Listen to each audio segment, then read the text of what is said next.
Member baru The Bloodline itu wanita. Update cedera CM Punk. Alasan kenapa The Undertaker tolak tawaran dari WCW. Dan masih banyak lagi.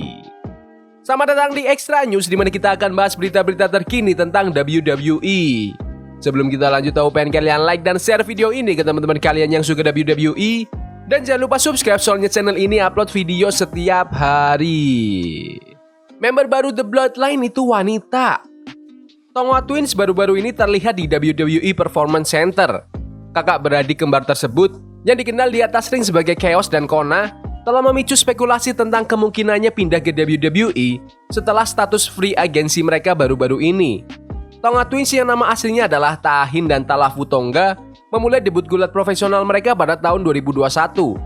Mereka awalnya bergulat untuk AEW sebelum membuat dampak yang signifikan di WOW, tempat mereka memegang kejuaraan tag team. Namun, hubungan mereka dengan WOW berakhir di depan publik awal tahun ini. Ada beberapa sindiran yang dilontarkan saat mereka keluar. Penampakan Tonga Twins di WWE Performance Center telah memicu diskusi tentang kemungkinan kedua bersaudara itu bergabung dengan WWE. Mereka telah aktif berinteraksi dengan penggemar WWE di media sosial, bahkan meretweet pesan yang menunjukkan bahwa bintang WWE Nia Jax dapat merekrut mereka. Jika mereka kemungkinan akan bergabung dengan divisi tag team wanita WWE, ini akan mendatangkan beberapa talenta baru untuk memperkuat jajarannya. Anda dapat melihat foto ini yang diunggah Tahin di media sosial, yang semakin memicu kegembiraan di antara para pendukung mereka. Meskipun masih belum jelas apakah Tonga Twins hanya mengunjungi Performance Center atau menjalani tryout, kemungkinan mereka menandatangani kontrak dengan WWE telah menimbulkan banyak perbincangan. WWE belum membuat pengumuman resmi apapun mengenai perekrutan mereka, sehingga para penggemar dan orang dalam industri terus mencermati perkembangannya.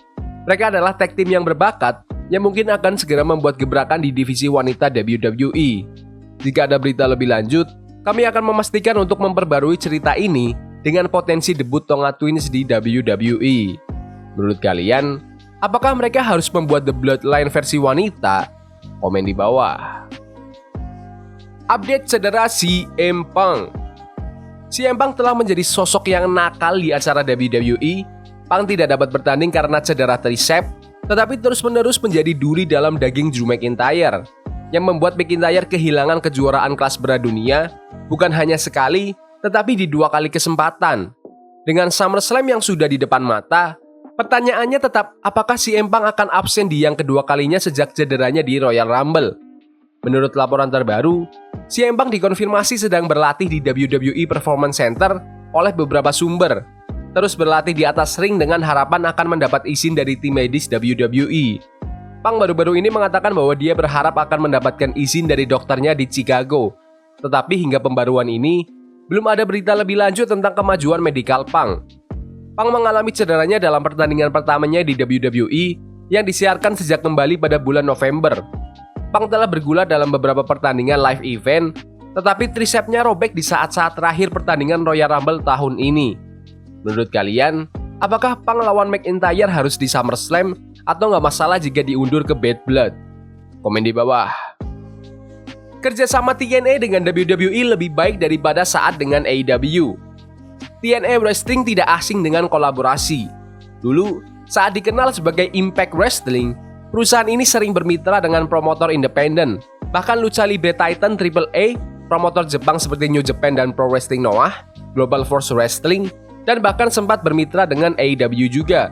Dalam wawancara baru dengan media, juara dunia TNA, Moose, mengatakan bahwa dia senang dengan kemitraan yang dilakukan saat ini. Saya pikir ini adalah hubungan terbaik yang pernah dimiliki TNA. Ini jauh lebih baik daripada yang kami lakukan dengan AEW, lebih baik daripada apa yang telah dilakukan dengan AAA dan perusahaan lain manapun. Saya pikir dalam hubungan ini, dengan WWE, kedua perusahaan saling menghormati dan saling bekerja sama dengan baik. Kedua perusahaan bekerja sama dengan baik. Jadi saya pikir, seperti inilah seharusnya hubungan dalam gulat profesional. TNA dan WWE telah melakukan yang terbaik untuk satu sama lain. Pegulat TNA seperti Kazarian dan juara Knockouts wanita TNA, Jordynne Grace, telah bergulat di NXT. Sementara pegulat viral seperti Joe Hendry telah menjadi tokoh utama dalam program NXT akhir-akhir ini. Wesley juga bersatu kembali dengan mantan juara dunia tag team TNA, The Rascals. Dengan trio tersebut meraih kemenangan atas Gallus dalam pertandingan yang menampilkan Joe Hendry sebagai komentator, menyoroti betapa pentingnya kehadiran Joe Hendry di WWE.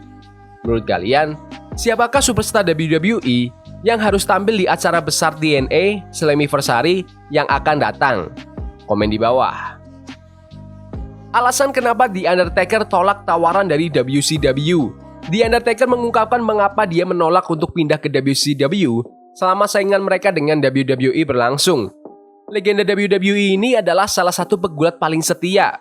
Bintang seperti Hulk Hogan, Kevin Nash, dan Scott Hall semuanya terjun ke WCW.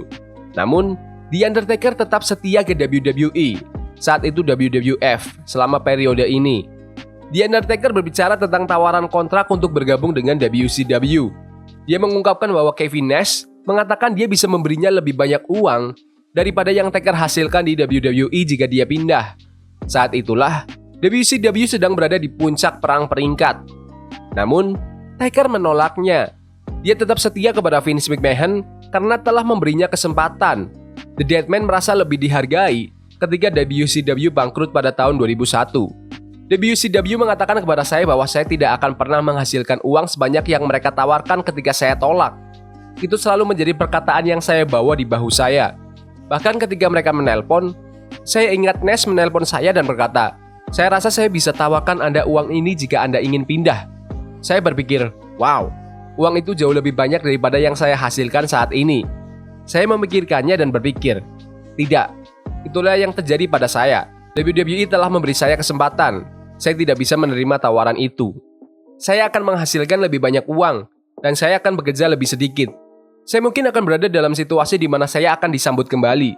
Mungkin juga tidak. Tapi kenyataan bahwa saya tetap bertahan, mendapat pukulan, kami semua mendapat pukulan, dan kemudian membalikan keadaan dan membuat comeback terhebat yang pernah ada, benar-benar bermanfaat. Banyak orang mengatakan kepada saya, Anda harus pergi dari WWE. Anda perlu mengambil uang itu. Menurut kalian, apakah The Undertaker itu pegulat yang pantas paling dihormati selamanya di dunia gulat? Komen di bawah. AEW ingin kontrak Ricochet. Dunia gulat menunggu untuk melihat apakah Ricochet akan muncul di AEW. Pemilik AEW, Tony Khan, mengatakan bahwa dia adalah penggemar berat dan menganggapnya sebagai salah satu bintang gulat yang paling menarik. Dia mengatakan ini dalam sebuah wawancara dengan media. Saya penggemar berat Ricochet. Saya pikir dia pegulat yang hebat. Dia telah terlibat dalam pertandingan melawan beberapa bintang top di AEW. Ia juga memiliki sejarah hebat di New Japan Pro Wrestling, karena ia pernah menjadi juara dan menjadi bintang papan atas di sana. Kami memiliki kolaborasi hebat di sana dan saya menyukai sejarah New Japan. Dan saya pikir, Ricochet adalah bagian besar dari itu. Selama era hebat ketika banyak bintang papan atas kami bergulat di sana, Ricochet adalah bagian besar dari itu. Saya sangat mengagumi dan menghormati Ricochet, dan menganggapnya sebagai salah satu atlet papan atas dan salah satu bintang paling menarik di seluruh dunia gulat. Menurut kalian, apakah Ricochet harus ke AEW atau kembali ke WWE? Komen di bawah. Dolph Ziggler tolak kembali ke WWE. Nick Nemeth atau sebelumnya dikenal sebagai Dolph Ziggler di WWE telah menjadi tokoh penting dalam dunia gulat profesional selama hampir 2 dekade. Dia telah melihat dan melakukan semuanya, termasuk penampilan penting di NXT, di mana dia merebut gelar NXT pada tahun 2022.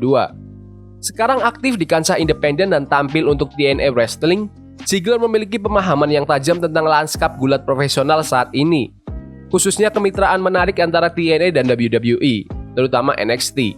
Itu tidak berarti bahwa dia berniat menjadi bagian dari kolaborasi itu.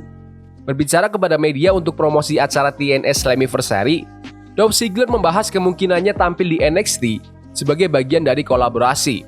Meskipun ia menyatakan dukungan yang kuat terhadap kolaborasi ini, ia menegaskan bahwa ia tidak menganggap dirinya sebagai titik fokus. Saya merasa hal ini lebih cocok untuk para pendatang baru dan beberapa orang yang memiliki urusan yang belum selesai. Saya pikir setelah 19 tahun, tidak ada urusan yang belum selesai di NXT bagi saya. Sekarang, jika Randy Orton memanggil saya untuk tampil di Raw, oke, mari kita bicara. Tapi saat ini, NXT membuat orang-orang melompat bolak-balik dan kita tidak tahu siapa yang akan berada di sana. Saya senang bahwa ada kemungkinan saya bisa muncul, tapi pasti orang-orang akan berkata, apa-apaan ini? Dan saya juga bertanya, musik apa yang akan mereka mainkan, dan nama apa yang akan mereka panggil untuk saya. Apakah tetap Dolph Ziggler atau Nick Nemeth? Tapi yang paling penting, menurut saya ini adalah untuk membantu talent jangka panjang di TNA mendapatkan lebih banyak paparan bagi perusahaan ketika mereka kembali dari penampilan mereka di WWE. Bagi Ziggler, jika dia tampil kembali di NXT sebagai Nick Nemeth, itu akan membingungkan penggemar WWE yang mengenalnya sebagai Dolph Ziggler. Saya sudah menjadi juara NXT. Jika saya muncul di sana, apa yang akan saya lakukan? Dolph Ziggler percaya bahwa kejutan yang lebih baik adalah kejutan yang benar-benar tidak terduga. Itu berarti menampilkan wajah-wajah baru di NXT dan memperkenalkan para penggemar pada bakat-bakat yang ada di luar lingkup WWE. Sekarang, hanya ada sedikit kejutan dalam gulat. Kejutan itu menjadi besar dan istimewa ketika Anda tidak tahu kejutan itu akan terjadi. Menurut kalian, apakah WWE butuh Dolph Ziggler untuk kembali atau tidak? Komen di bawah. Cody Rhodes memang tidak pernah terpikir untuk di AEW selamanya. Cody Rhodes mungkin adalah salah satu tokoh kunci dalam penciptaan AEW. Namun, juara WWE saat ini mengakui bahwa ia selalu tahu bahwa WWE telah menunggunya. AEW memainkan peran besar dalam karir Cody Rhodes, mengukuhkannya sebagai pemain acara utama di dunia gulat profesional. Bersama The Elite, dia adalah tokoh penting dalam penciptaan perusahaan. Dan pada saat itu, sebagian besar penggemar mengira dia akan berada di sana seumur hidup. Pada akhirnya, bukan itu masalahnya, karena ia memilih untuk meninggalkan AEW dan mengandalkan dirinya sendiri lagi dengan kembali ke WWE. Hal ini mungkin muncul begitu saja bagi kebanyakan orang. Namun, bahkan selama menjadi bintang top di AEW, The American Nightmare merasakan ada hal lain yang menunggunya saat dia menjelaskan kepada jurnalis terkenal di dunia gulat profesional, Chris Van Vliet. Saya tahu saya akan pergi. Saya tahu ini hanya sebuah musim. Saya tahu ini tidak akan bertahan lama. Dan ada sesuatu yang lebih besar bagi saya di luar sana. Dan saya tahu itu mungkin terdengar negatif bagi orang-orang, tapi itu kenyataannya. Gelar juara WWE adalah hadiah terbesar dalam dunia gulat. Saya hanya ingin mendapatkan gelar itu. Energinya ada, kebangkitan sedang terjadi. Itu bukan hanya berbasis perusahaan, tapi semuanya ada di sini. Dan saya menyukainya karena saya harus mempertajam keterampilan saya. Saat tiba di WrestleMania dan WWE, saya merasa, oke, saya telah kembali dengan paket lengkap. Saya diberi perintah, beginilah musiknya berjalan. Saya tahu siapa The American Nightmare itu, dan saya bisa mengetahui dan memahaminya lebih baik daripada seorang penulis atau produser. Dan untungnya, kami memiliki semua hal itu. Semua penuh dengan cinta. Cody Rhodes kembali ke WWE di WrestleMania 38 sebagai lawan misterius untuk Seth Rollins, dan dia tidak pernah menoleh ke belakang sejak itu. Dia telah menjadi pemain top bagi WWE dan akhirnya memenangkan gelar juara WWE dari Roman Reigns di WrestleMania 40. The American Nightmare mungkin merasakan sesuatu yang lebih signifikan baginya selama berada di AEW, tetapi saat ini dia fokus pada apa yang ada di depannya. Menurut kalian, apakah Cody Rhodes harus menjadi wajah WWE untuk 10 tahun ke depan? Komen di bawah. Ya udah gitu aja video berita hari ini. Jangan lupa like dan subscribe ke channel ini karena aku pengen 4.000 subscriber di bulan ini. Tolong bantu. Yes boy, see you. Forbidden fire on Nico, burning for love we can.